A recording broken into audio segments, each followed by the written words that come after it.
Assalamualaikum warahmatullahi wabarakatuh. Hai kelas 9, berjumpa lagi dengan Ibu Enji dalam mata pelajaran matematika. Pada pertemuan kali ini, Ibu Enji akan melanjutkan pada transformasi geometri, yaitu rotasi, dilatasi, dan juga kongruen. Kalau pada pertemuan sebelumnya kita sudah membahas tentang refleksi dan juga translasi ya. Sekarang kita akan membahas rotasi atau perputaran.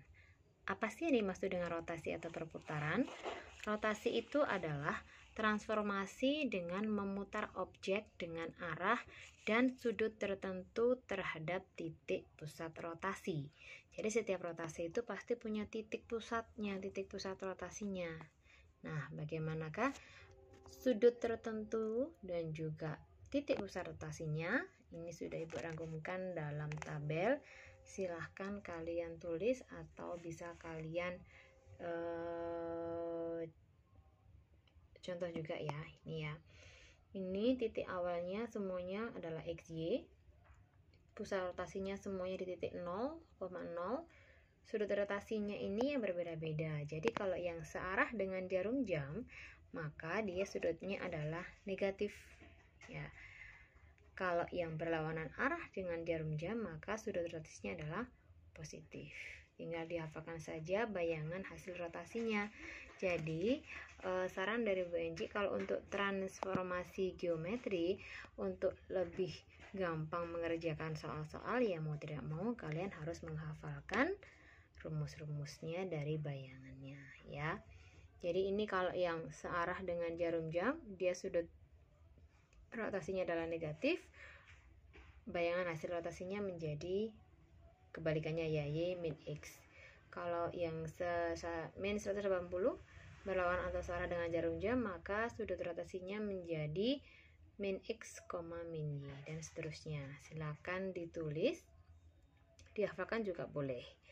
Kita langsung ke contoh soal ya. Contoh soal yang pertama, titik K dengan titik koordinasinya adalah negatif 5,1 dirotasikan 90 derajat berlawanan arah pada pusat 0,0, maka dia akan memiliki bayangan pada titik koordinat berapa? Nah, karena di sini ada kata-kata berlawanan arah, berarti tandanya adalah sudutnya adalah positif. Pintar ya, berlawanan arah, maka dia menjadi positif. XY-nya maka dia menjadi min Y, X. Nah,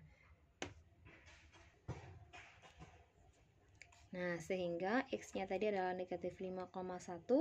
Sekarang bayangannya min Y, X. Jadi min Y-nya jadinya adalah min 1, min 5. Jadi dihafalkan ya.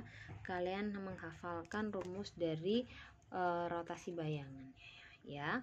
Oke, sekarang contoh yang kedua, Benji punya segitiga PQR dengan PD koordinat 5,3, Q-nya 4,4 dan R-nya adalah min 3,1. Dirotasikan 90 derajat berlawanan arah jarum jam terhadap titik pusat 0,0 akan memiliki bayangan bagaimana? Sama kayak tadi ya. Karena di sini sama-sama 90 derajat dan dia berlawanan arah, maka kesemuanya akan bayangannya akan koordinatnya menjadi min Y, X. Nah, tinggal kita balik saja. 5,3 jadinya adalah min Y, jadinya 3,5. X-nya akan tetap ya, yang berubah adalah Y-nya menjadi min Y. Q 4,4 maka menjadi min 4,4. R-nya min 3,1 maka jadinya adalah min Y-nya adalah min 1, min 3. Gampang toh, pokoknya rotasi itu kalian harus hafal rumus dari bayangan hasil rotasinya. Sekarang Ibu lanjutkan ke kongruen. Kongruenan itu suatu bangun dikatakan kongruen dengan bangun lain jika dapat dipindahkan dengan melakukan translasi, refleksi, atau rotasi agar kedua bangun tepat saling berhimpit. Nah, kongruen ini memiliki syarat ya. Dua buah segitiga akan kongruen jika memenuhi salah satu dari ketiga syarat. Yang pertama adalah sisi. Jadi ketiga sisinya bersesuaian. Ini kalau segitiga loh ya. Terus ada sisi, sudut, sisi. Ada dua sisi yang bersesuaian sama panjang dan dia memiliki sudut yang diampit sama besar. Dan yang ketiga adalah sudut, sisi, sudut. Jadi dua sudut yang dua sudut yang bersesuaian yang sama besar dan satu sisi yang bersesuaian sama panjang. Jadi gini ya, jangan diulangi lagi. Kalau untuk dua buah segitiga itu akan kongruen jika memenuhi salah satu syarat. Yang pertama adalah sisi-sisi yang bersesuaian, sisi sudut sisi yang bersesuaian, dan sudut sisi sudut. Jadi kalau misalkan satu saja dari ketiga syarat ini terpenuhi, maka dia dikatakan sebagai dua buah segitiga yang kongruen. Yang kedua itu adalah ada bangun segi banyak. Nah, dua bangun segi banyak ini bisa dikatakan saling kongruen jika memenuhi syarat dua-duanya harus terpenuhi ya. Yang pertama adalah satu, adanya sisi yang bersesuaian sama panjang. Dua, sudut yang bersesuaian sama besar. Kalau ini enggak salah satu, tapi dia wajib ada dua-duanya. Baik sisi maupun sudutnya itu harus saling bersesuaian. Kalau yang segitiga tadi kan salah satu dari ketiga syarat ya, tapi kalau untuk segi banyak itu harus dua-duanya yang harus dipenuhi syaratnya. Oke, banyak punya contoh. Yang pertama ini ada dua buah bangun. Kira-kira ini bangun apa? Segi apa ini ya? Ya bagus, ini ada bangun segi 4. Kalau bangun segi 4 tadi syaratnya dia supaya bisa kongruen itu adalah pinter, jadi harus dua-duanya terpenuhi, baik sisi maupun sudut yang sama besar itu harus sama gitu ya.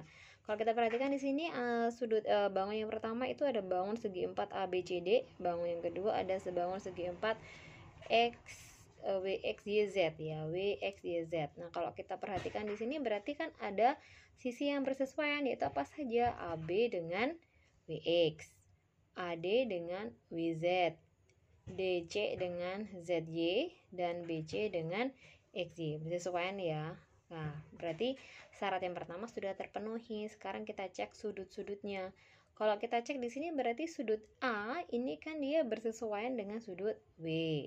Sudut B ini bersesuaian dengan sudut X sama besarnya. Sudut C bersesuaian sama besar dengan sudut Y, dan terakhir sudut Z itu sama besar dengan sudut D. Sehingga kedua bangun segi 4 ini bisa dikatakan sebagai kongruen, saling kongruen ya. Paham ya? Bisa dipahami? Sekarang Ibu lanjutkan ke contoh selanjutnya. Buktikan bahwa segitiga ABC itu kongruen dengan segitiga EDC.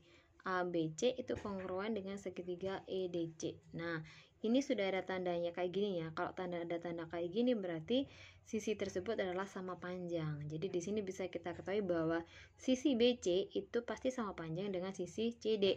Sisi AC pasti sama panjang dengan sisi CE. Nah, karena ada beberapa sisi yang sama panjang, maka sudut yang diapit oleh kedua sisi yang bersama panjang tadi pasti memiliki sudut yang sama besar. Jadi di sini bisa dikatakan bahwa sudut ACB itu pasti sama dengan sudut DCE atau ECD. Kenapa? Karena dia bertolak belakang, saling tolak belakang. Pasti besar sudutnya adalah sama besar. Oke, kita lanjutkan ke dilatasi atau pembesaran. Dilatasi atau pembesaran itu adalah transformasi yang mengubah ukuran atau skala. Jadi dibesarkan, dikalikan faktor skala berapa, gitu-gitu loh dilatasi ya. Faktor skala itu merupakan pembagian dari jarak pusat dilatasi titik bayangan dibagi dengan jarak pusat dilatasi titik awal, itu untuk menentukan faktor skalanya. Dilatasi dengan pusat 0,0 ya, dan faktor skala itu ditulis seperti ini. Jadi ini adalah titik koordinat awalnya, XY-nya. Terus yang kita kalikan dengan kita dilatasi ya, ini 0 ini sebagai titik pusatnya 0,0, K ini adalah faktor skalanya. Nah, hasilnya bayangannya tinggal kita kali aja, X kalikan K dan Y dikalikan dengan K. Selesai. Nah, kalau untuk dilatasi dengan pusat titiknya itu di sebuah titik ya, maka bayangannya itu adalah tetap ya. Jadi yang awalnya adalah X awal titik koordinat awalnya XY dengan pusatnya adalah di titik A, B dan faktor skala K. Maka untuk mencari bayangannya A titik pusatnya itu ya A ditambah dengan K dikali X dikurangi dengan A. Yang titik Y nya bayangannya adalah menjadi B ditambah K dikalikan Y min B nya. Oke, silakan dihafal lagi. Waduh, PNJ banyak sekali dihafal. Iya, karena memang transformasi geometri itu kita harus hafalan rumusnya ya. Contoh saja yang paling gampang di sini ya, dilatasi. Yang pertama di sini adalah tentukan bayangan dari segitiga PQR dengan P 6,8, Q-nya min 2,4 dan R-nya 4,2 yang dilatasi oleh titik 0, titik O yaitu 0,0 dan faktor skala 2. Karena tadi oleh si pusatnya adalah 0,0 ya, maka kita tinggal mengalihkan dengan K faktor skalanya saja. Berarti 6 kali 2, 8 kali 2 ketemu, ya kan? Min 2 kali 2, 4 kali 2 ketemu. 4 kali 2, min 2 kali 2 ketemu. Nah, yang berbeda tadi itu adalah yang agak ribet itu adalah kalau titik pusatnya itu tidak sama dengan 0,0, tapi ada koordinatnya, kita tinggal menjumlahkan aja. Jadi A ditambah K faktor skalanya dikali X min A. Sedangkan yang Y-nya berarti B ditambah K dikali Y min B gitu ya. Silakan kalian bisa browsing, bisa YouTube, bisa lihat YouTube, bisa lihat googling, bisa juga cari informasi yang lain yang berhubungan dengan dilatasi, kongruen maupun juga dengan rotasi ya. Seperti biasa di akhir pembelajaran akan Ibu Enji beri tugas untuk mengetahui seberapa dalamnya, seberapa mengerti kalian tentang materi kali ini ya. Silakan dicatat tugasnya, ada 3 nomor.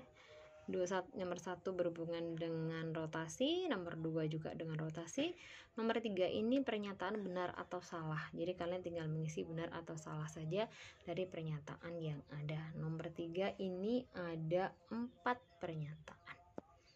Oke, selamat mengerjakan. Ibu akhiri, wassalamualaikum warahmatullahi wabarakatuh.